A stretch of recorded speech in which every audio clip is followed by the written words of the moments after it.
ప్రియ సహోదరి సహోదరులారా, ఈనాటి మొదటి పఠనము మీకా గ్రంథము నుండి మనం ఆలకించి ఉన్నాం. మీకా గ్రంథమును మనం ఈరోజు జాగ్రత్తగా ఆలకించినట్లయితే దేవుడు ఒక విశ్వాసి నుండి, ఒక క్రైస్తవుడి నుండి ఏమి ఆశిస్తూ ఉన్నాడు, ఏమి ఆశించటం లేదు అన్న విషయాలు మనకు తెలియజేస్తూ ఉంది. ప్రియ సహోదరి సహోదరులారా, ఒక క్రైస్తవుడిగా మనలో దేవుడు ఏమి ఉండాలని కోరుకుంటూ ఉన్నాడు, ఒక క్రైస్తవుడిగా ఏమి ఉండకూడదని కోరుకుంటూ ఉన్నాడు అని ఈరోజు మొదటి పఠనము మనల్ని ప్రశ్నిస్తూ ఉన్నది. Praise the Lord, praise the Lord, hallelujah, hallelujah, hallelujah. మరి ఏమి ఉండకూడదు అంటే, దేవుడు మన నుండి ఏమి కోరుకోవడం లేదు అంటే, దేవుడు మన నుండి ఏమి ఆశించడం లేదు అంటే, దేవుడు మన నుండి దహన బలులు ఆశించడం లేదు, మనుషుల బలులు ఆశించడం లేదు, మనం ఇచ్చేటువంటి అర్పణలు దేవుడు ఆశించడం లేదు. కానీ దేవుడు ఏమి ఆశిస్తూ ఉన్నాడు అంటే, దేవుడు న్యాయమును ఆశిస్తూ ఉన్నాడు, దేవుడు ప్రేమను కోరుకుంటూ ఉన్నాడు, దేవుడు వినయమును కోరుకుంటూ ఉన్నాడు. ప్రియ సహోదరి సహోదరులారా, మనం జాగ్రత్తగా మరొకసారి చదివినట్లయితే, ఏడాది దూడలను దహన బలిగా కొనిరావలెనా, వేల కొలది పొట్టేళ్లను 10,000 నదుల ఓలీవు తైలమును కొనివచ్చినచో అతడు సంతృప్తి చెందునా, నేను చేసిన పాపములకు ప్రాయశ్చిత్తముగా నా జ్యేష్ఠ కుమారుని బలిగా అర్పించవలెనా. ఓయి, మేలైనది ఏదో ప్రభువు నీకు తెలియజేసియే ఉన్నాడు. ఏమిటట ఆ మేలు మనకి? నీవు న్యాయమును పాటింపుము, ప్రేమతో మెలుగుము, నీ దేవుని పట్ల వినయముతో ప్రవర్తింపము, ప్రభువు నీ నుండి కోరుకున్నది ఇదియే. కనుక ప్రియ సహోదరి సహోదరులారా, దేవుడేమో ఆశిస్తూ ఉన్నాడంటే న్యాయమును కోరుకుంటూ ఉన్నాడు, ప్రేమను ఆశిస్తూ ఉన్నాడు, వినయమును ప్రదర్శించి వినయముతో ప్రవర్తించమని ఆయన కోరుకుంటూ ఉన్నాడు. మరి ఈ 3 గుణాలు మనలో ఉన్నాయా?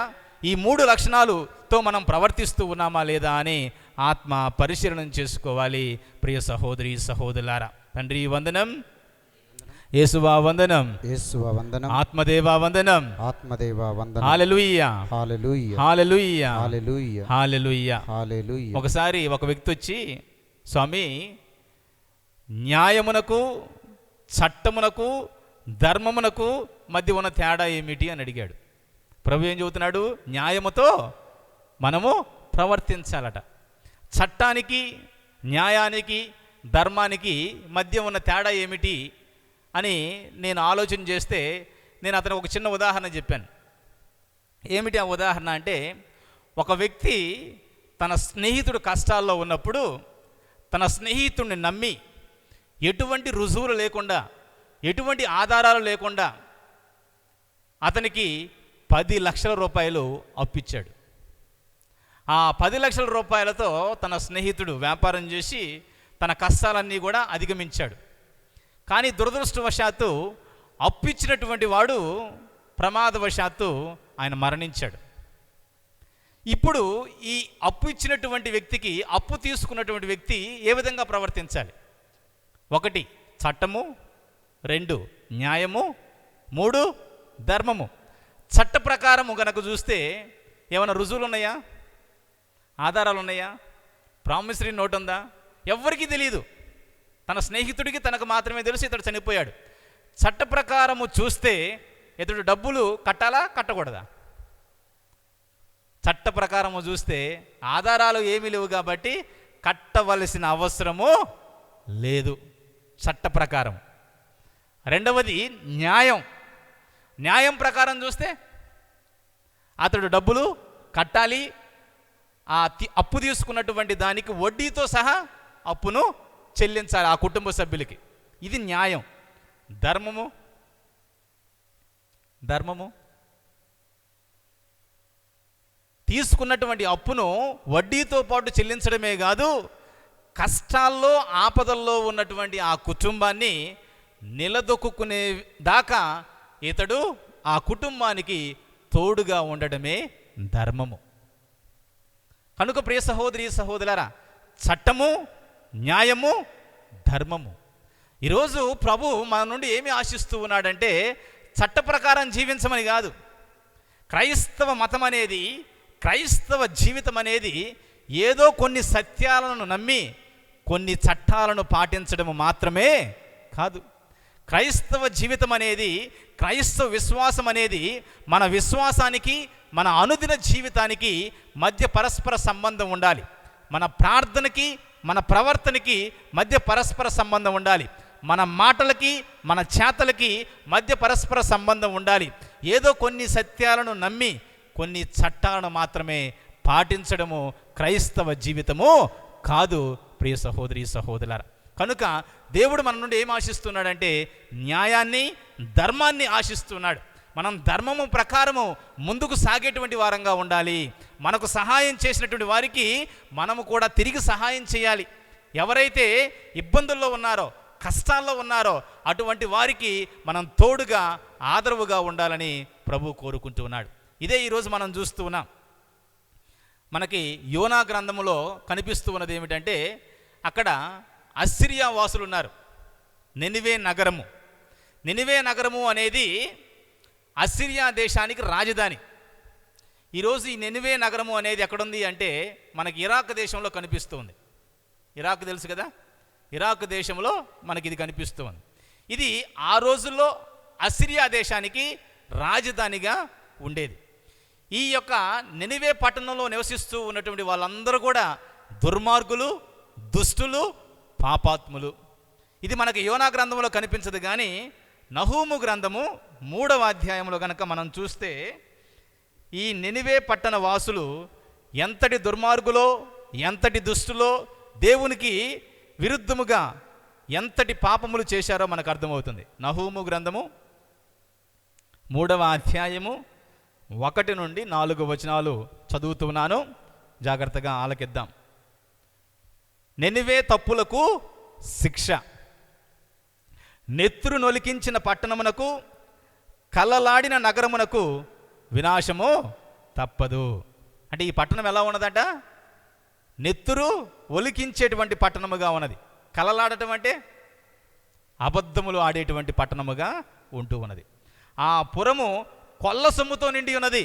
వీళ్ళు అబద్ధాలు చెప్పడమే కాదు, హత్యలు చేయడమే కాదు, వీళ్ళు దొంగతనం కూడా చేసేటువంటి వాళ్ళట. కొల్ల సొమ్ముతో నిండి ఉన్నది. అది కొల్లగొట్టు టెన్నెనడు మానలేదు. అదిగో కొరడాల చప్పుడు, చక్రముల ద్వానము, గుర్రముల దౌడు, రథముల నాదము, రౌతుల ప్రాకరముల మీదకి దుముకుచున్నారు. కత్తులు మెరయుచున్నవి, ఈటెలు తలతలలాడుచున్నవి, శవములు కుప్పలు పడుచున్నవి, పీనుగులకు అంతము లేదు. మనుషులు ఆ మృత శరీరములు తట్టుకొని నడుచుచున్నారు. తన వ్యభిచారములకు గాను నినివే శిక్షను పొందుచున్నది. ఆమె అందగత్య మంత్ర విద్యలో ఆరితేరినది. ఆమె తన రంకులతోనూ మంత్ర మహిమలతోనూ జాతులను ఆకర్షించి బందీలను చేసెను. Praise the Lord, praise the Lord, hallelujah, hallelujah, hallelujah. అంటే ఈ పట్టణం మనకు ఎలా కనిపిస్తూ ఉన్నది? అబద్ధములాడే పట్టణంగా కనిపిస్తుంది, దొంగతనం చేసే పట్టణంగా కనిపిస్తూ ఉన్నది, హత్యలు చేసేటువంటి పట్టణముగా కనిపిస్తూ ఉన్నది, ఇంకా వ్యభిచారము చేసేటువంటి పట్టణముగా కనిపిస్తూ ఉన్నది, ఇంకా మంత్ర విద్యలను అనుసరించేటువంటి పట్టణముగా కనిపిస్తూ ఉన్నది. కనుక ఆమె అందగత్తెట, ఆమెకు శిక్షను ఈ రోజున ప్రభువు ప్రకటిస్తున్నాడు. ప్రభువు శిక్షను ప్రకటించడానికి ముందు ఏం చేశాడు అంటే యోనా ప్రవక్తను పంపిస్తూ ఉన్నాడు. యోనా ప్రవక్తని నినివే పట్టణానికి వెళ్ళి వారు గనక మారు మనసు చెందకపోతే ఆ పట్టణాన్ని నేను సొదొమ గొమొర్రా పట్టణాలను ఏ విధముగా నాశనం చేశానో ఆ విధముగా ఆ పట్టణమును నాశనము చేస్తాను అన్నాడు. మరి యోనా వెళ్ళాడండి? యోనా వెళ్ళాడా? ఎందుకు వెళ్ళలేదు యోనా అంటే 2 కారణాలు. ఒకటి, యోనాకు తెలుసు వీళ్ళు దుర్మార్గులు, దుష్టులు అని. వాళ్ళ దగ్గరకు వెళ్ళి మీరు మారండ్రా లేకపోతే మీరు చచ్చిపోతారా అంటే వాళ్ళు ఏం చేస్తారు? ఎవడరా నువ్వు మాకు చెప్పేది? ఎంతోమందిని చంపామని చెప్పేసి ఇతను కూడా కొట్టి చంపేస్తారేమో అని భయం. ఒకటి భయం. రెండవది కారణం ఏమిటంటే ఈ నినివే పట్టణ వాసులు ఇజ్రాయేల్ ప్రజలకి శత్రువులు. మనం బైబిల్లో చూస్తే అసిరియా దేశము ఎన్నోసార్లు ఇజ్రాయేల్ దేశం మీద యుద్ధం చేసింది, వాళ్ళని బానిసలుగా చేసింది, వాళ్ళని చిత్రహింసలకు లోను చేసింది. కాబట్టి యోనాకి ఈ పట్టణం నాశనం అవడం ఇష్టం. ఆ పట్టణము మారడము యోనా ప్రవక్తకి ఇష్టము లేదు. దేవుడు మా దేవుడు కదా, దేవుడు మమ్మల్ని కదా ప్రేమించాల్సింది. మా శత్రువులను ప్రేమిస్తానంటాడేమిటి, వాళ్లకు మారు మనసు కలుగు చేస్తానంటాడేమిటి? వాళ్ళు చనిపోవాలి, వాళ్ళని నాశనం చెందాలి. ఈయనేం కోరుకుంటున్నాడు? చట్ట ప్రకారము వాళ్ళని చూస్తే వాళ్ళు దుర్మార్గులు, దుష్టులు గనక, ఇశ్రాయేలులకు శత్రువులు గనక వారు నాశనం చెందాలి. కానీ దేవుడేం కోరుకుంటున్నాడంటే చట్టము కాదు. దేవుడేమి కోరుకుంటున్నాడు? ప్రేమను కోరుకుంటున్నాడు, న్యాయాన్ని కోరుకుంటున్నాడు, ధర్మాన్ని కోరుకుంటున్నాడు. అందుకే ఆయన అంటున్నాడు, నువ్వు వెళ్ళాల్సిందే అన్నాడు. వెళ్ళాలి అంటే ఇతడు తప్పించుకోవడానికి ప్రయత్నం చేశాడు, మనందరికీ తెలుసు. తర్షీసు పట్టణానికి వెళ్ళడానికి వెళ్ళాడు. ఆ తర్వాత అతన్ని కింద సముద్రంలో పడేశారు. తిమింగలం అతన్ని మింగేసింది. ఆ తర్వాత తిమింగలం అతన్ని వదిలిపెట్టింది. వదిలిపెట్టిన తర్వాత ఇతడు వెళ్తున్నాడు, బయలుదేరుతున్నాడు. అప్పుడు కూడా సంతోషంగా వెళ్తున్నాడా? అప్పుడు కూడా ఇష్టంగా వెళ్తున్నాడా? ప్రసంగం చెప్పడానికి ఇష్టమే లేదు. అసలు వాళ్ళకి ప్రసంగం చెప్పడమే ఇష్టం లేదు ఆయనకి. అసలు వాళ్ళ ముఖం చూడటమే ఇష్టం లేదు. ఎందుకంటే శత్రువులు. భయం ఒకవైపున ఉన్నది, రెండవది అసహ్యం. ఇష్టం లేదు వాళ్ళంటే, ఆ ప్రేమ లేదు. ఆ ప్రేమ లేకుండా ఏం చేశాడంటే ఒక్కరోజు ప్రయాణం చేశాడట. ఒక్కరోజు ప్రయాణం చేసి అక్కడికి వెళ్ళి ఒక్క మాట చెబుతున్నాడు. ఏం చెబుతున్నాడంటే, మారు మనసు పొందకపోతే 40 రోజుల్లో నినివే నాశనం అవుతుంది. అంతే, ఇంకేం చెప్పలేదు. మంచి మాటలు ఏం చెప్పలేదు. ఆ ఒక్క మాట చెప్పాడు. వెనక్కి వచ్చాడు.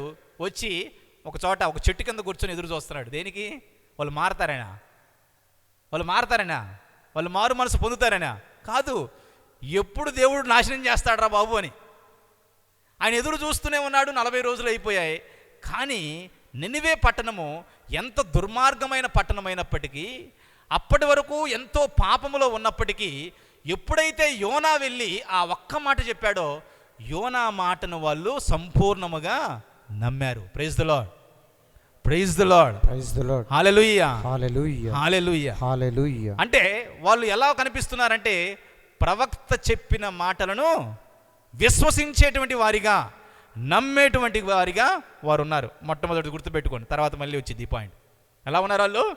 ప్రవక్త చెప్పేటువంటి మాటలను నమ్మేటువంటి వారిగా, విశ్వసించేటువంటి వారిగా ఉన్నారు. అది మొదటిది. రెండవది ఏం చేశారు? విన్నారు. విన్న తర్వాత ఏం చేశారు? రాజుతో మొదలుకొనట చిన్న పిల్లవాడి వరకు కూడా వాళ్ళు మారు మనసు పొందారు. బూడిద నెత్తి మీద పోసుకున్నారు. తర్వాత వాళ్ళు ప్రార్థన చేయటం, ఉపవాసం చేయటం మొదలుపెట్టారు. ఉపవాసం ఎంతగా చేశారు అంటే మనుషులు మాత్రమే కదట, ఆ రాజ్యంలో ఉన్నటువంటి జంతువులు, పశువులు కూడా ఉపవాసం ఉండి ఏడుస్తూ దేవునికి మనవి చేసుకున్నాయంట, అయ్యా మమ్మల్ని నాశనము చేయవద్దు అని. మరి వారిలో వచ్చినటువంటి మార్పును బట్టి దేవుడు వారిని కాపాడాడు. ప్రియ సహోదరి సహోదరులారా, praise the Lord, praise the Lord, praise the Lord. Hallelujah, hallelujah, hallelujah, hallelujah, hallelujah. మరి ఇక్కడ మనం జాగ్రత్తగా గమనించినట్లయితే ఈరోజు సువిశేష గ్రంథ పట్టణంలో యోనా ప్రవక్త 3 పగళ్ళు 3 రాత్రులు తిమింగల గర్భములో ఉన్నట్లు మనుష్య కుమారుడును 3 పగళ్ళు 3 రాత్రులు భూగర్భములో ఉండును. నినివే పౌరులు యోనా ప్రవక్త ప్రవచనము ఆలకించి హృదయ పరివర్తనము చెందిరి కనుక తీర్పు దినమున, జాగ్రత్తగా ఆలకిద్దాం, ఎప్పుడంట? తీర్పు దినమున వారు ఈ తరము వారి ఎదుట నిలిచి వీరిని ఖండింతురు. Praise the Lord, praise the Lord. మీకు ఇది ఆశ్చర్యంగా ఉందా లేదా? మనల్ని ఖండించడానికి తీర్పు దినాన్ని ఎవరుంటారట? పేతురు గారు కాదండి. మనం చాలామంది పేతురు గారి దగ్గర తాళం ఉంది, ఆయన దగ్గరికి వెళ్తాం, ముందు ఆయన ఓపెన్ చేస్తే లోపలికి వెళ్తాం, ఓపెన్ చేయకపోతే నరకానికి వెళ్తాం అనుకుంటున్నాం. కానీ ఇక్కడ ఏమని తెలియపరుస్తున్నాడంటే నినివే పౌరులు ఎదురు చూస్తారంట. ముందు పేతురు గారి కంటే ముందు నినివే పౌరులు ఉంటారు. వాళ్ళు మనల్ని పరీక్షిస్తారు, పరిశీలిస్తారు. మనకు పరలోకములోకి వెళ్ళడానికి యోగ్యత ఉన్నదా లేదా అని పరీక్షిస్తారు, పరిశీలిస్తారు. ఏ విషయంలో? ఇందా చెప్పాను, 2 విషయాల్లో. ఒకటి, మీ గురువులు, మీ బోధకులు చెప్పిన దేవుని వాక్యాన్ని మీరు విశ్వసించారా? ఎందుకంటే మేము విశ్వసించాం, మేము నమ్మాము. రెండవది, వారు చెప్పిన మాటలను బట్టి మీరు మారు మనసు పొందారా? ఒకవేళ మనము దేవుని మాటలను నమ్మనటువంటి వారముగా ఉంటే ఆ నినివే పౌరులు అంటారు, చాలమ్మా ఇక లోపలికి వెళ్ళి నువ్వేం చేస్తావులే కానీ నువ్వు దేవుని మాటలు నమ్మలేదు మాలాగా, ఆ యోగ్యత మాకున్నది, ఆ యోగ్యత నీలో మాకు కనిపించడం లేదు కాబట్టి నువ్వు నరకానికి వెళ్ళిపో అంటారు. రెండవది, మారు మనసు కనుక మనలో కనపడకపోతే మనల్ని నరకానికి వెళ్ళమంటారు. అంటే మనం రాయప్ప గారి దగ్గరికి వెళ్ళి అంత సీన్ లేదు. ముందు ఎవరు ఆపుతారట? ఈ నినివే పౌరులే మనల్ని ఆపేసి ఈ 2 లక్షణాలు మనలో ఉన్నాయా లేవా అని చూస్తారు. మాటలను విశ్వసించావా, ఆ మాటల ప్రకారం మారు మనసు పొందావా లేదా అని. ఒకసారట ఒక టీచర్ గారు, సైన్స్ టీచర్ గారు ఒక చిన్నపిల్ల మాట్లాడుకుంటున్నారట. దేని గురించి మాట్లాడుకుంటున్నారంటే తిమింగలాల గురించి మాట్లాడుకుంటున్నారు వాళ్ళు. ఆ తిమింగలం గురించి మాట్లాడేటప్పుడు టీచర్ గారు ఆ పిల్లతో చెబుతూ ఉన్నదట, తిమింగలాలు చాలా పెద్ద జంతువులే కానీ ఆ తిమింగలాలు మనుషుల్ని మింగే అంత జంతువులు కాదు. ఎందుకంటే అది పెద్దగా ఆకారం ఉంటుంది కానీ దాని నోరు మాత్రం చిన్నదిగా ఉంటుంది. ఆ నోటిలో మనిషిని మింగడం అనేది అసాధ్యము అని సైన్స్ టీచర్ గారు ఒక చిన్న పాపకి చెబుతుంది. ఆ చిన్న పాప అన్నది, టీచర్ గారండి బైబిల్లో నేను చదివాను, తిమింగలం ఎవరిని మింగింది? యోనా ప్రవక్తని మింగింది కదా అని ఆ చిన్న పాప చెప్పిందట. టీచర్ గారికి కోపం వచ్చి నీకు చెప్పాను కదా, అదంతా అబద్ధం. ఒక తిమింగలము మనిషిని మింగడం అనేది అసాధ్యం, అది సాధ్యమయ్యేటువంటి పని కాదు, నేను చెప్పే మాట నమ్ము అన్నదంట. అప్పుడు ఆ చిన్న పాప అన్నదంట, టీచర్ గారండి మీరేమీ బాధపడొద్దులే, నేను స్వర్గానికి వెళ్ళిన తర్వాత అక్కడ యోనా ఉంటాడు కదా, అప్పుడు యోనాని అడుగుతాను, నిన్ను తిమింగలం ఎలా మింగిందో చెప్పమని అప్పుడు అడుగుతాను అన్నట. అప్పుడు ఆ టీచర్ గారు అన్నారంట, ఒకవేళ యోనా స్వర్గంలో లేకుండా నరకంలో ఉంటే పరిస్థితి ఏంటి అన్నదండి. అప్పుడు ఆ చిన్న పాప అందంట, మీరు నరకానికి వెళ్తారు కదా అప్పుడు మీరు అడగండి అని చెప్పిందండి. Praise the Lord, praise the Lord, praise the Lord, hallelujah, hallelujah. అంటే ఆ చిన్న పాపకు తెలుసు, ఏమి తెలుసు? దేవుని మాటను విశ్వసిస్తే స్వర్గానికి వెళతాను అని తెలుసు. దేవుని మాటను విశ్వసించకపోతే నరకానికి వెళతాము అని తెలుసు. కనుక ప్రియ సహోదరి సహోదరులారా, రోజు ఎన్నో ప్రసంగాలు వింటున్నాం కదా. క్యాథలిక్ హబ్ టీవీ అంటున్నాం, దివ్యవాణి టీవీ అంటున్నాం, తర్వాత ఇంకా చాలా టీవీలు ఉన్నాయి మనకు కదా, శుభవార్త, ఆరాధన, కల్వరి, రకరకాల టీవీలు ఉన్నాయి. ఈ రోజున 100 మంది 1000 మంది గురువులు, పాస్టర్లు దేవుని యొక్క వాక్యాన్ని బోధిస్తున్నారు. ఒక్క మాట కాదు, మనకు గంట చెబితే కానీ అందు కదా, గంట వినాలి మనం. 5 నిమిషాలు 10 నిమిషాలు చెబితే ఏందండి ఈ ఫాదర్లు సరిగా దేవుని వాక్యాన్ని బోధించడం లేదండి. ఆయన చూడు 2 గంటలు చదువుతాడు, 3 గంటలు చదువుతాడు. అంటే మనకి 1 నిమిషము 2 నిమిషాలు దేవుడి మాటలు ఆనటం లేదు, 2 గంటలు వినాలి మనం. కానీ ఈ నినివే పౌరులు చూడండి అండి, ఎంతసేపు విన్నారు వాళ్ళు ప్రసంగాన్ని? మేబీ 10 సెకండ్లు విన్నారేమో. మారండ్రా బాబు, మారకపోతే నాశనం అయిపోతారు అనగానే మారారండి. దేవుడు వచ్చి మాట్లాడాడు వాళ్ళతో? దేవుడు వచ్చి మాట్లాడలేదు. ఒక ప్రవక్త, ఒక గురువు, ఒక బోధకుడు వచ్చి చెప్పినప్పుడు ఆయన మాటలనే దేవుడి మాటలుగా పరిగణించారు, ఆయన మాటలనే దేవుడి యొక్క మాటగా వాళ్ళు విశ్వసించారు, ఆయన మాటల ప్రకారమే వాళ్ళు మారు మనసు పొందారు. ప్రియ సహోదరి సహోదరులారా, కనుక విన్న వాక్యాన్ని నినివే పౌరుల వలె నేను విశ్వసిస్తూ ఉన్నానా లేదా అని ఈరోజు ఆత్మ పరిశీలనం చేసుకోవాలి ప్రియ సహోదరి సహోదరుల. రెండవది ఏం చెప్పాను, వాళ్ళని ఏ విషయంలో ఖండిస్తారట మనల్ని? ఒకటి వినే విషయంలో కదా, విని నమ్మే విషయంలో. రెండవది మారు మనసు పొందేటువంటి విషయంలో మనల్ని ఖండిస్తారు ప్రియ సహోదరి సహోదరులారా. యేసు ప్రభు ఈ లోకానికి వచ్చాడు, ఏమని చెప్పాడు? దేవుని రాజ్యము సమీపించి ఉన్నది, మారు మనసు పొందండి. బప్తిస్మ యోహాను ఏం చెప్పాడు? దేవుని రాజ్యము సమీపిస్తూ ఉన్నది, మారు మనసు పొందండి అన్నారు. మరి ఈ నినివే పౌరులు యేసు ప్రభుని మాటలు విన్నారా? నినివే పౌరులు యేసు ప్రభు మాటలు విన్నారా? యేసు ప్రభు కంటే ముందా తర్వాత? యోనా గ్రంథము ముందే కదా. అంటే వాళ్ళకి యేసు ప్రభు ఎవరో తెలియదండి, వాళ్ళు యేసు ప్రభుని చూడలేదు, యేసు ప్రభు మాటలు వినలేదు, బప్తిస్మ యోహాను మాటలు వినలేదు, ఆయన్ని కూడా వాళ్ళు చూడలేదు. ఆ తర్వాత 2000 సంవత్సరాల నుండి కూడా మన కథోలిక శ్రీసభ ప్రతి దినము ప్రతిరోజు దివ్య పూజాబలి స్టార్టింగ్ అవడానికి ముందు ఏం చెబుతుంది? మారు మనసు పొందండి, పాపములు ఒప్పుకొనండి, యోగ్యతగా మీరు దేవుని యొక్క శరీర రక్తాలను స్వీకరించండి అని. మరి ఇన్నిసార్లు ఇన్ని విధాలుగా చెబుతూ ఉన్నా మనలో మారు మనసు వస్తూ ఉన్నదా లేదా అని ఆత్మ పరిశీలన చేసుకోవాలి. ఒకసారి ఒక తాగుబోతాడు పాప మారదాం అనుకున్నాడంట. తాగుబోతాడు మారదాం అనుకొని గురువు దగ్గరికి వెళ్ళాడు. అయ్యా, అందరూ మారుతున్నారు, అందరూ మారు మనసు అంటున్నారు, నేను కూడా మారాలనుకుంటున్నాను అని తన కోరికని చెప్పాడు. అరే, నువ్వు మారాలి అనుకుంటే, నీకు జ్ఞానస్నానం తీసుకోవాలనుకుంటే నీకు ముందు జపాలు రావాలని చెప్పి పరలోక జపం, మంగళవార్త జపం, తర్వాత రిత్వైక స్తోత్రం, తర్వాత అన్ని రకాల సంబంధించినటువంటి జపాలన్నీ ఆయనకి నేర్పించాడు. నేర్పించిన తర్వాత ఒక రోజున అతనికి జ్ఞానస్నానం ఇవ్వడానికి సిద్ధపడ్డారు. వాడి పేరు రమేష్, తాగుబోతూ రమేష్ వాడి పేరు. కాబట్టి వాడికి జ్ఞానస్నానం ఇవ్వడానికి సిద్ధపడి గురువు వాడి జ్ఞానస్నానం ఇస్తూ, ఇదిగో నేను నీకు పిత, పుత్ర, పవిత్రాత్మ జ్ఞానస్నానము ఇస్తూ ఉన్నాను. ఈ రోజు నుండి నీ పేరు తాగుబోతు రమేష్ కాదు, నీ పేరు తోమాసు అని వాడికి తోమాసు అని మంచి పేరు పెట్టాడు. మరి ప్రియ సహోదరి సహోదరులారా, జ్ఞానస్నానం అయిపోయింది. ఇంటికి వెళ్ళేటప్పుడు వాడు అంటూ ఉన్నాడు, అయ్యా నేను మారిపోయానా అన్నాడు. ఒరే, నువ్వు మారిపోయావురా, మొత్తం మారిపోయావు నువ్వు. ఇప్పుడు నీ పేరు కూడా మారిపోయింది, నువ్వు రమేషు కాదు, ఇప్పుడు నువ్వు తోమాసువి అని గురువు చెప్పాడు.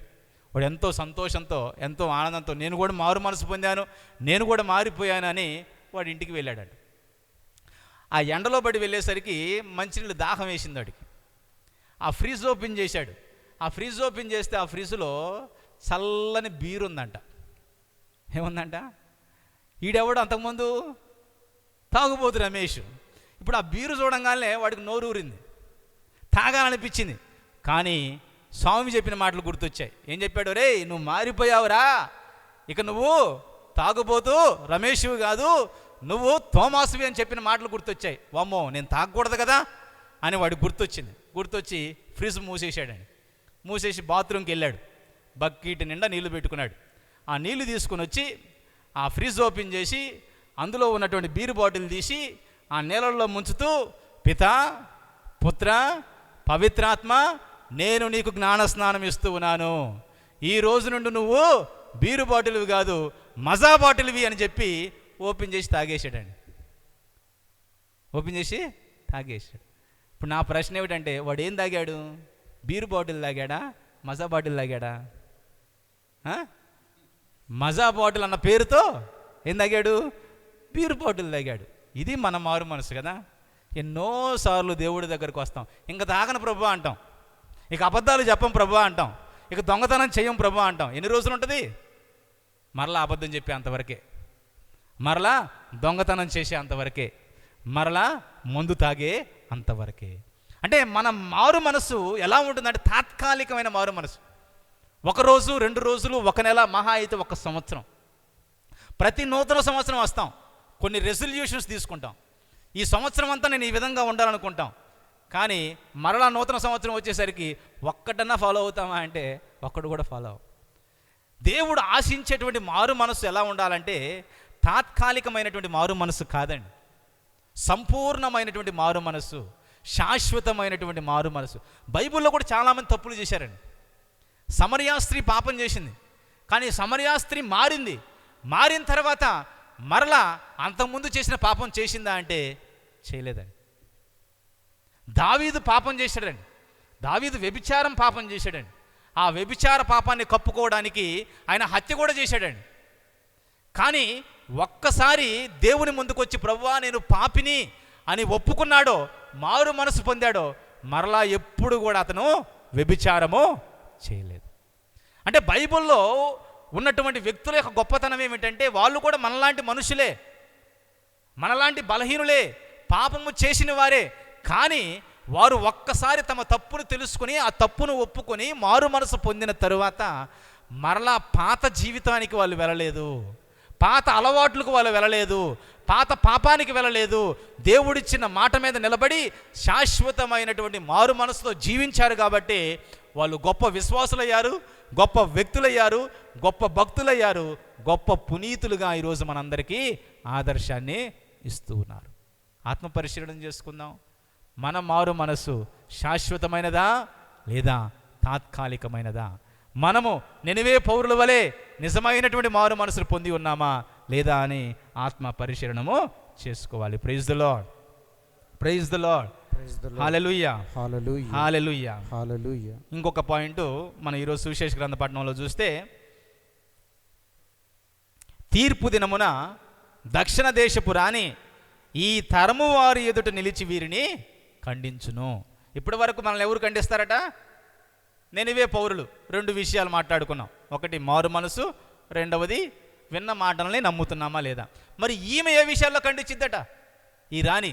ముందు వీళ్ళిద్దరిని దాటతాం, వీళ్ళిద్దరిని దాటంగానే మళ్ళీ పేతురు గారు రారు, ఇంకెవరుంటారు? ఈ రాణి గారు కూర్చుంటారు. ఈ రాణి గారు కూర్చొని ముందు ఏమో తీర్పు చెప్పిద్దంట మనకి. ఏ విషయాల్లో తీర్పు చెప్పిద్ది? ఆమె ఒక అన్యురాలు, ఎక్కడో ఆఫ్రికా దేశం నుండి వచ్చినటువంటి ఒక అన్యురాలు, షబా దేశపు రాణి, దక్షిణ దేశపు రాణి. ప్రస్తుతానికి ఈ షబా దేశము అనేది మనకు మ్యాప్లో కనపడదు. యెమెన్ దేశం అని మీరు చూస్తే ఆ యెమెన్ దేశమే ఆ రోజుల్లో గనక షబా దేశము, దక్షిణ దేశము. అక్కడ నుండి ఈమె వచ్చింది. ఈమె విషయాల్లో 4 విషయాల్లో మనల్ని ఖండించిద్దట. ఒకటి, ఆమెలో ఉన్న లక్షణాలే కదా, ఆమె చేయని విషయాలు మనల్ని ఖండించదు కదా. మొట్టమొదటిది ఆమె ఏ విషయాల్లో ఖండించిద్ది అంటే, ఆమె విన్నది. షబా దేశపు రాణి, దక్షిణ దేశపు రాణి ఏం చేసిందండి? ఏం చేసింది? విన్నది. ఏమని విన్నది? యావే దేవుడు గురించి విన్నది, సొలొమోను మహారాజు గురించి విన్నది. దేవుడు సొలొమోను మహారాజు ద్వారా చేస్తూ ఉన్నటువంటి అద్భుత కార్యాల గురించి విన్నది.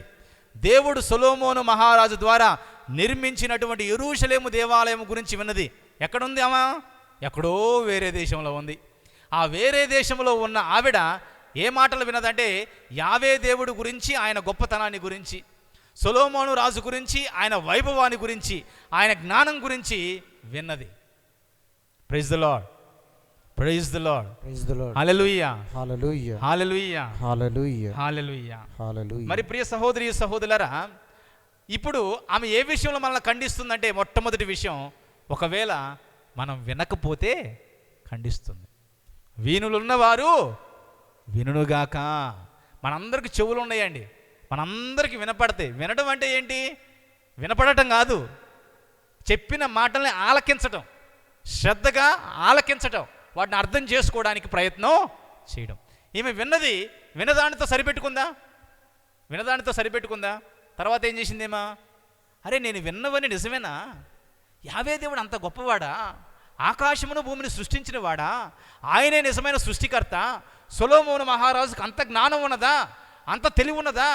ఆ మందిరానికి, ఆ దేవాలయానికి అంత వైభవం ఉన్నదా? తెలుసుకుందాం అనుకుందండి. ఆమె ఎవరండి? ఆమె ఎవరు? ఎవరు? రాణి. నీలాగా నాలాగా ఒక ఆవిడ కాదు. రాణి అంటే ఆమె కింద పనులు ఉంటారా ఉండరా? ఉంటారా ఉండరా? చాలామంది ఉంటారు కదా.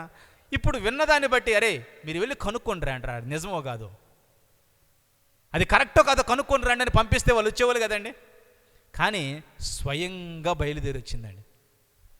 యెమెన్ దేశము నుండి, షబా దేశము నుండి ఇజ్రాయేలు దేశానికి బయలుదేరింది. ఎంత దూరం ప్రయాణం చేసింది అంటే 1200 మైళ్ళు దూరం ప్రయాణం చేసిందట. అంటే 1800 కిలోమీటర్ల పాటు ప్రయాణం చేసింది. ఎవరు? రాణి. విన్నదాన్ని ఆమె నిజమా కాదా అని తెలుసుకోవడానికి రెండవది ఏంటంటే వచ్చింది. ఫస్ట్ విన్నది, రెండవది వచ్చింది. ఎంత దూరం ప్రయాణం చేసండి? 1800 కిలోమీటర్ల పాటు ప్రయాణం చేసి. ఈ రోజుల్లో మనకు అన్ని సౌకర్యాలు ఉన్నాయి కదా. కార్లు ఉన్నాయి, బైకులు ఉన్నాయి, బస్సులు ఉన్నాయి, ట్రైన్స్ ఉన్నాయి, ఫ్లైట్స్ ఉన్నాయి. ఆ రోజుల్లో ఉన్నాయా? ఆ రోజుల్లో ఏమీ లేవు కదా.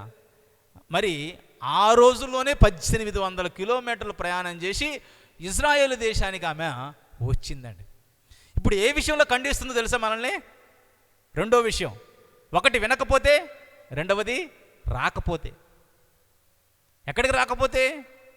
అరే బాబు, నేను విని 1800 కిలోమీటర్లు ప్రయాణం చేసి యెరూషలేము దేవాలయానికి నేను వచ్చాను కదా. యావే దేవుని గొప్పతనం గురించి తెలుసుకోవడానికి నేను వచ్చాను కదా. మనము గనక దేవుడి గురించి విన్న తరువాత దేవాలయానికి రాకపోతే, దేవుని సాన్నిధ్యంలోనికి రాకపోతే ఆమె రెండో విషయంలో మనల్ని ఖండిస్తుంది. ఎంతోమంది వింటారండి. ఇప్పుడు మన ఇళ్ళల్లో చాలామంది ఉంటారు, కానీ వాళ్ళు వింటారే కానీ పాపం చర్చ్ అంటే మాత్రం ఎందుకు వాళ్ళకి అంత ఇష్టం ఉండదు. రారు. దేవుడి దగ్గరకు రావడం చాలా కష్టం వాళ్ళకి. వేరే చోటకు వెళ్ళడం చాలా ఇష్టం వాళ్ళకి. చాలా చోట్లకు వెళ్తారు ఇష్టపడి, కానీ దేవుడి దగ్గరకు మాత్రం కష్టపడి వస్తూ ఉంటారండి. అందుకే ఒక ఆయన అంటాడు, దేవుణ్ణి ప్రేమించే హృదయం దేవాలయము ఎంత దూరం ఉన్నా వెళుతుందట. దేవుణ్ణి ప్రేమించని హృదయం దేవాలయము మన ఇంటి పక్కనే ఉన్న కాలు కూడా మోపదంట. Praise the Lord, praise the Lord, hallelujah, hallelujah. దేవుణ్ణి ప్రేమించే హృదయము దేవాలయము ఎంత దూరం ఉన్నా వెళుతుందట. దేవుణ్ణి ప్రేమించని హృదయం దేవాలయం మన ఇంటి పక్కనే ఉన్న, ఒకవేళ దేవుడి మాటలు వినపడుతున్నా తలుపులు కిటికీలన్నీ గట్టిగా వేసేసుకొని, టీవీ సౌండ్ గట్టిగా పెట్టేసుకొని ఉండేటువంటి వాళ్ళు చాలామంది ఉన్నారండి. కనుక ఈ శబాదేశపురాణి ఏ విధంగా ఉన్నది?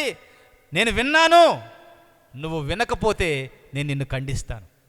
నేను వచ్చాను, ఎంతో దూరం ప్రయాణం చేసి, కష్టతరమైనటువంటి ప్రయాణం చేసి, 1800 కిలోమీటర్ల పాటు ప్రయాణం చేసి నేను వచ్చాను. నీవు 1 కిలోమీటరు 2 కిలోమీటర్ల దూరం ఉన్న దేవుడి దగ్గరకు రావడానికి నువ్వు ఇష్టపడకపోతే నేను నిన్ను ఖండిస్తాను, నేను నీకు తీర్పు చెబుతాను, నువ్వు పరలోకానికి యోగ్యుడవు యోగ్యురాలవు కాదు అని చెబుతూ ఉన్నది. Praise the Lord, praise the Lord. మూడవది, ప్రియ సహోదరి సహోదర, వినది, వచ్చింది. వచ్చి ఏం చేసింది? నిద్రపోయిందా? వచ్చి ఏం చేసింది? నిద్రపోయిందా? చాలామంది, నేను మొన్న చెప్పాను కదా నా ఆర్డినేషన్ డే రోజు, చర్చికి రాగానే ఏం చూసుకుంటారంటే, ఒకటి కిటికీ ఎక్కడుందో చూసుకుంటారు, రెండవది ఫ్యాన్ ఎక్కడుందో చూసుకుంటారు. ఆ కిటికీ పక్కన కూర్చుని వాడు ఏం చేస్తూ ఉంటాడు? ఎవడు వస్తున్నాడా అని చెప్పి దిక్కులు చూస్తూ ఉంటాడు. ఫ్యాన్ కింద కూర్చున్నాడు హాయిగా నిద్రపోతూ ఉంటాడు. ఆమె విన్నది, వచ్చింది. ఏం చేసింది? వచ్చిన తర్వాత నిద్రపోలేదు, దిక్కులు చూడలేదు. ఆమె ఏం చేసిందంటే దేవుణ్ణి స్తుతించిందండి. దేవుణ్ణి స్తుతించింది. ఎలా స్తుతించిందో జాగ్రత్త ఆలకిద్దాం. చూడండి, ఒక అన్యురాలు, ఒక క్రైస్తవులమైనటువంటి మనకి ఎంత ఆదర్శాన్ని ప్రభుత్స్తున్నాడంటే, ఆమె పేరు నూతన నిబంధన గ్రంథంలో రాసి తీర్పు దినమున ఆమె మిమ్మల్ని ఖండిస్తుంది అని ఆమెకు అధికారాన్ని ఇచ్చాడండి. అంటే ఎంత గొప్ప లక్షణాలు ఉంటాయి ఆమె నుండి. మనం ఎన్ని విషయాలు నేర్చుకోవాలి అంటే, ప్రియ సహోదరి సహోదరులరా, ఆమె ఏం చేసిందంటే స్తుతించింది. ప్రార్థన వేరండి, స్తుతి వేరండి. ప్రార్థన వేరు, స్తుతి వేరు. ప్రార్థనలో మనం ఏం చేస్తాం? ఎక్కువ శాతం ఆడుకుంటా ఉంటాం, ప్రభా అదివు ప్రభా ఇదివు ప్రభా అని. ఆమె వచ్చి ప్రార్థన చేయలేదు. వచ్చి ఒకవేళ ప్రార్థన చేస్తే ఏం చేసేది? అయ్యా, ఇదిగో నేను ఒక దేశానికి రాణిగా ఉన్నాను, ఇంకొక దేశానికి కూడా రాణిగా చెయ్యి. ఇదిగో నాకు ఒక 10 మంది పిల్లలు ఇవ్వు, నాకు ఇంకా ఆస్తులు అంతస్తులు ఇవ్వు, బంగారం ఇవ్వు అని అడిగిందా? ఏం అడగలేదు. కోరికలు కోరలేదండి. దేవుడి దగ్గరకు వచ్చి కోరుకోలేదు, కానీ దేవుణ్ణి స్తుతించడం మొదలుపెట్టింది. ఎలా స్తుతించిందంటే, ఎంత గొప్ప స్తుతి అంటే, ఆమె అయ్యా, ఆకాశమును భూమిని సృష్టించావు కదా, నువ్వు సృష్టికర్తవు కదా, నీకు స్తుతులు స్తోత్రములు ప్రభువా అన్నది మొదటిగా. రెండవది అన్నది, సొలొమోను అంతటి వివేకవంతుణ్ణి, జ్ఞానవంతుణ్ణి ఇజ్రాయేలు దేశానికి రాజుగా చేశావే, నీకు స్తోత్రం ప్రభువా అన్నది. మూడవది, నీవు ఆకాశమును భూమిని సృష్టించిన వాడివైనప్పటికీ, ఆకాశము భూమి నిన్ను పట్టజాలనప్పటికీ, సొలొమోను నిర్మించినటువంటి ఈ చిన్న దేవాలయంలో ఉండటానికి ఇష్టపడ్డావే ప్రభువా, నీకు స్తోత్రము ప్రభువా అన్నది. అంటే ఈమె ఏ విధంగా స్తుతిస్తూ ఉన్నదంటే, కారణము చెప్పి స్తుతిస్తూ ఉన్నది. ఆకాశాన్ని భూమిని సృష్టించావు కదా, నీకు స్తుతులు స్తోత్రములు ప్రభువా. సొలొమోను ఎన్నుకున్నావే, నీకు స్తుతులు స్తోత్రములు ప్రభువా. ఇక్కడ మాతో ఉండటానికి ఇష్టపడ్డావే, నీకు స్తుతులు స్తోత్రములు. చాలాసార్లు మన ప్రార్థనలు ఎలా ఉంటాయి అంటే, నేను చాలామంది పాస్టర్లు విన్నాను, చాలామంది ఫాదర్లు కూడా విన్నాను. ఎప్పుడైనా ప్రార్థన చేయండి అని చెప్పి అన్నాం అనుకోండి, వాళ్ళు ఏం చెబుతారంటే, ఏం చెబుతారు? ఎలా ప్రార్థన చేస్తారు? సర్వమును సృష్టించిన సర్వేశ్వర, నీకు వేలాది లక్షలాది కోట్లాది వందనాలు స్తుతులు స్తోత్రములు అర్పిస్తూ ఉన్నాం ప్రభు అంటారు. అది తప్పు ప్రార్థన అండి నా ప్రకారం అయితే. నీవు వేలాది లక్షలాది కోట్లాది స్తుతులు స్తోత్రములు ఎందుకు సమర్పిస్తున్నావో నీకు తెలుసా? ఏదో నోటి మాట వస్తుంది కాబట్టి, మాట వరుసకి అందరూ ప్రార్థన చేస్తున్నారు కాబట్టి వేలాది లక్షలాది కోట్లాది కోట్లాది కోట్లాది స్తుతులు స్తోత్రాలు. సరైన ప్రార్థన కాదండి అది. ఈమె నేర్పిస్తూ ఉంది, ఒక అన్యురాలు మనకు నేర్పిస్తూ ఉన్నది. కారణం చెప్పి దేవుడిని స్తుతించు. నువ్వు దేవుడి దగ్గరకు వచ్చి, ప్రభా ఈరోజు నాకు మంచి ఆరోగ్యాన్ని ఇచ్చావు ప్రభా, నీకు స్తోత్రం నాయన. ఈరోజు ఆ అప్పుల బాధలో నుండి మమ్మల్ని గట్టెక్కించావు నాయన, నీకు స్తోత్రం ప్రభా. ఈరోజు నా బిడ్డకి చదువులో మంచి మార్కులు వచ్చాయి ప్రభా, నీకు స్తోత్రం ప్రభా. దీనిలో ఎంత అర్థం ఉన్నది? వేలాది లక్షలాది కోట్లాది వందనాలు స్తుతులు స్తోత్రములు అని అంటే దానిలో ఏమైనా అర్థం ఉందా అండి? అర్థం ఉందా? డబ్బా కొడుతున్నావు నువ్వు, ఆయన తెలుసు. ఎందుకు చదువుతున్నావో నీకు తెలియదు కారణం. అంటే నువ్వు దేవుణ్ణి స్తుతించేటప్పుడు ఎలా స్తుతించాలి అంటే కారణం చెప్పి స్తుతించు. మన ప్రార్థన మారాలండి, మనం స్తుతించేటువంటి ఆరాధన మారాలండి. ఊరక చప్పట్లు కొట్టుకొని అరిసి కేకలేసినంత మాత్రాన అది దేవునికి మహిమ వస్తుంది అనుకుంటే కొన్ని సందర్భాల్లో ఆయనకు విసుగొస్తుంది. ఏంది గోల, ఈ కాకి గోల ఏందనుకుంటాడు ఆయన. నువ్వు కారణం చెప్పావనుకో, ప్రభా ఇదిగో ఈరోజు నాకు ఈ అవకాశాన్ని ఇచ్చావు, ఇదిగో ఈరోజు నేను పుట్టినరోజు జరుపుకుంటున్నాను ప్రభా, నాకు ఇచ్చిన జీవితాన్ని బట్టి నీకు వందనాలు ప్రభా. కరెక్ట్, నేను వాడికి చేసిన మేలును గుర్తించాడు, ఆమెకు చేసిన మేలును గుర్తించారు, అందును బట్టి వాళ్ళు స్తుతిస్తూ ఉన్నారంటే దేవుడికి అది కరెక్ట్గా ఉంటుంది. లేకుండా గాలిలో మాటలు అన్నీ ఎవరు పడితే వాళ్ళు ఎలా పడితే అలా ప్రార్థన చేస్తారని మనం కూడా ఆ విధమైన ప్రార్థన చేయకూడదు. మూడవది ఏ విషయంలో ఖండిస్తుందండి? స్తుతించే విషయంలో ఖండిస్తుంది. ముందు స్తుతించాలి, ఆ స్తుతించే విధానం ఎలా ఉండాలో కూడా ఆమె మనకి నేర్పిస్తూ ఉన్నది. తర్వాత నాలుగవది ఏం చేసిందండి? విన్నది, వచ్చింది, స్తుతించింది. నాలుగవది ఏం చేసింది? వెళ్ళిపోయింది ఇంకా స్తుతించి కానుకలు సమర్పించింది. మొదటి రాజుల గ్రంథము 10వ అధ్యాయము చదువుదాం. 10వ వచనం. రాజుల మొదటి గ్రంథము 10వ అధ్యాయము 10వ వచనం. షబారాణి సొలొమోనునకు 12 బారువుల బంగారమును సుగంధ ద్రవ్యములను రత్నములను బహుమతిగా ఇచ్చెను. ఆ రాణి కానుక చేసినన్ని సుగంధ ద్రవ్యములను మరి ఎవ్వరు సొలొమోనుకు ఇచ్చి ఉండలేదు. Praise the Lord, praise the Lord. అంటే నాలుగోది ఏం చేసింది? బహుమతులు ఇచ్చిందండి. ఎంత ఇచ్చిందట? 12 బారువుల బంగారం ఇచ్చిందట. 12 బారువుల బంగారం అంటే మనకు అర్థమైందండి? అర్థమైంది ఎవరికన్నా? 12 బారువులు ఇచ్చిందంట. బారువులు ఇచ్చిందంటే ఏమర్థమైంది మనకి? నేను తర్వాత చూశాను. 12 బారువులు అంటే 244 మనుగులు అంట. 244 మనుగులు అంటే 2990 కిలోల బంగారం అంటండి. అంటే మహానుభావురాలు ఎంత ఇచ్చిందండి? 2990 కిలోల బంగారాన్ని ఇచ్చిందంట. బంగారం ఒక్కటమే కాదు, అక్కడ చూడండి సుగంధ ద్రవ్యాలను ఇంకా రత్నాలంట, రత్నములను కూడా బహుమతిగా ఇచ్చిందట. ఆ రాణి కానుక చేసిన సుగంధ ద్రవ్యాలను మరి ఎవ్వరు ఎప్పుడు కూడా రాజుకి ఇవ్వలేదంట. అంటే ప్రియ సహోదరి సహోదరులారా, ఏ విషయంలో ఖండిస్తుందో తెలుసా? నాలుగో విషయం. ఏ విషయంలో ఖండిస్తుంది? మనం కానుకలు దేవునికి ఇవ్వనప్పుడు ఖండిస్తుంది. దేవునికి చెందినది దేవునికి ఇవ్వకపోతే ఆమె ఖండిస్తుంది. ఈ 4 విషయాల్లో ఒక్క విషయంలో లోపం ఉన్నా ఎక్కడ పంపించదు? ఇంకా రాయప్ప గారి దగ్గరికి వెళ్ళేది లేదు, వెనక వచ్చేయటమే. ఈ 4 విషయాల్లో 1 వినాలి, 2 రావాలి, 3 స్తుతించాలి, 4 కానుకలు సమర్పించాలి. అసలు ఎంత చక్కగా ఆమె మనకు ఆదర్శాన్ని ఇస్తున్నాడు. చర్చికి వచ్చే విషయంలో 4 విషయాలు నేర్పిస్తుంది. ప్రతి చర్చికి వచ్చేటువంటి ప్రతి విశ్వాసికి 4 ఉండాలి కదా. వినాలి, రావాలి, స్తుతించాలి, కానుకలు సమర్పించాలి. ఈ 4 ఒక్కటి మిస్ అయినా అది సరైనటువంటి ఆరాధన కాదు, అది సరైనటువంటి అడోరేషను కాదు ప్రియ సహోదరి సహోదరులారా. కనుక దేవుడు ఈరోజు గొప్ప పాఠాన్ని మనకి ఇస్తున్నాడు. 1 నినివే పౌరులు మనల్ని 2 విషయాల్లో ఖండిస్తారు. 1 మారు మనసు లేనప్పుడు, 2వది గురువుల మాటలు మనము నమ్మనప్పుడు ఖండిస్తారు. ఈమె మనం విననప్పుడు, మనం రానప్పుడు, మనం స్తుతించినప్పుడు, మనం కానుకలు సమర్పించినప్పుడు వాళ్ళు ఖండిస్తారు ప్రియ సహోదరి సహోదరులారా. కనుక ఈ విషయాలను మనసులో పెట్టుకొని మనందరం కూడా ఈ సమయంలో చిన్న ప్రార్థన చేసుకుందాం. ప్రేమమయుడా, కృపామయుడా, మీ పవిత్రమైన నామమునకు వందనములు తెలియజేస్తూ ఉన్నాము తండ్రి. ఈరోజు ప్రభువా భాగ్యరాజ్ ఫాదర్ గారు తమ జన్మదినోత్సవాన్ని జరుపుకుంటూ ఉండగా వారి కోసం ప్రార్థన చేస్తూ ఉన్నాం ప్రభువా. మరి వారిని మీరు ఇప్పటి వరకు వారికి కావలసినటువంటి మంచి ఆయురారోగ్యాలను ఇన్ని సంవత్సరముల పాటు దయచేసినందుకు మీకు వందనాలు తెలియజేసుకుంటూ, రాబోయే రోజుల్లో కూడా ప్రభువా వారిని మీ యొక్క పవిత్ర ఆత్మ శక్తి చేత నింపి రాబోయే రోజుల్లో వారు ఇంకా దేవుని యొక్క సువార్తను బోధించడానికి కావలసిన మంచి అనుగ్రహమును, శక్తిని, పవిత్ర ఆత్మ నింపుదలను వారికి దయచేయండి. అదేవిధముగా ప్రభువా ఈరోజు మంచి వాక్యాన్ని వినడానికి మాకు ఇచ్చినటువంటి అవకాశాన్ని బట్టి మీకు వందనములు తెలియజేస్తూ ఉన్నాము తండ్రి. మరి శబాదేశపు రాణి మాతో చాలా చక్కగా కరాఖండిగా మాట్లాడినటువంటి మాటలు మా ఆధ్యాత్మిక జీవితానికి ఆనిముత్యాలుగా మేము పరిగణిస్తూ ఉన్నాము తండ్రి.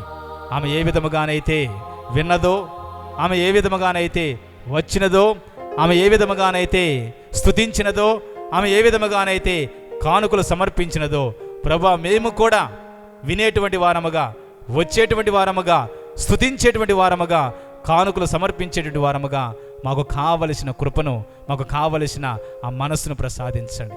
అదేవిధముగా ప్రభువా మీరు మా నుండి న్యాయమును, ప్రేమను, వినయాన్ని ఆశిస్తూ ఉన్నారని మీరు మాకు బోధించిన ప్రభువా మా జీవితంలో మేము ఎప్పుడు కూడా న్యాయం ప్రకారము, ధర్మం ప్రకారము జీవించేటువంటి వారముగా, శత్రువుల కోసం ప్రార్థన చేసేటువంటి వారముగా, శత్రువులను కూడా ప్రేమించేటువంటి వారముగా, వినయముతో మా జీవితంలో గర్వము లేకుండా జీవించడానికి కావలసిన మంచి మనసును ఈ యొక్క క్యాథలిక్ హబ్ టీవీ చూస్తూ ఉన్నటువంటి ప్రతి ఒక్క వీక్షకుడికి కూడా కలుగజేయమని, వారికి కావలసిన సకల ఆయురారోగ్యములు, శాంతిని, సమాధానములు నిండుగా మెండుగా వారికి దయచేయమని మా నాథుడును మీ కుమారుడు యేసు ప్రభు ద్వారా ఈ మనవి చేయుచున్నాము.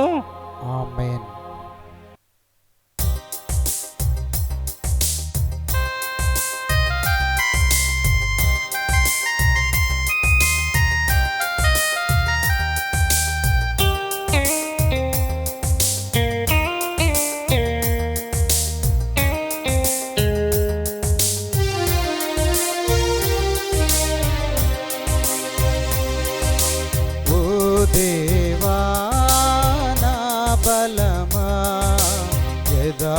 యథార్థమైనది నీ మార్గం, పరిపూర్ణమైనది నీ మార్గం. ఓ దేవా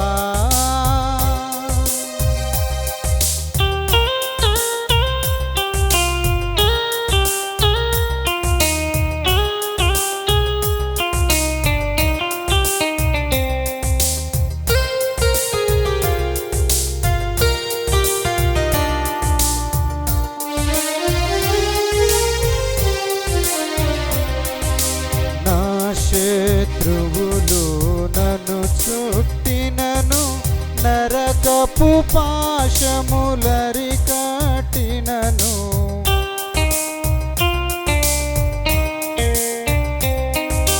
నా శత్రువులు నన్ను చుట్టినను, నరకపు పాశములరికట్టినను, వరద వలె భక్తిహీనులు పొర్లున, వరద వలె భక్తిహీనులు పొర్లిన, విడువక నన్ను ఎడబాయని దేవా, విడువక నన్ను ఎడబాయని దేవా. ఓ దేవా నా బలమా, యథార్థమై